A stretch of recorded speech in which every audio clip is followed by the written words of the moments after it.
Azərbaycanın Yunan-Roma güləşçisi Eldəniz Əzizli 55 kq Slovakiyanın paytaxtı Bratislavada keçirilən Avropa çempionatında finala yüksəlib.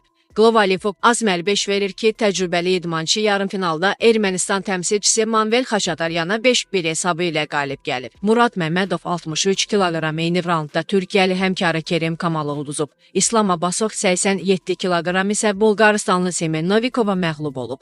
Sənan Süleymanov 77 kq finalda Türkiyəli Ahmet Yılmaza, Beka Kannelaki 130 kq 4-də 1 finalda Türkiyəli Hamza Bakira yerilib. Əlavə edək ki, daha əvvəl sərbəst güləşçilər 1 qızıl, 1 gümüş və 4 bürünc mükafata sahib çıxıblar. Gergi Meşvildişvili Avropa çempionu olubsa, Osman Nur Məhəmmədov gümüş, İslam Bazarqanov 57 kq, Əli Rəhimzadə 65 kq, Kənan Heybətov 70 kq və Ağnəzər Novruzov 74 kq bürünc medala sahib çıxıblar. Azərbaycanın sərbəst güləş millisi komanda hesabında Avropa çempionu olub. Azərbaycanın sərbəst güləş millisi komanda hesabında Avropa çempionu olub.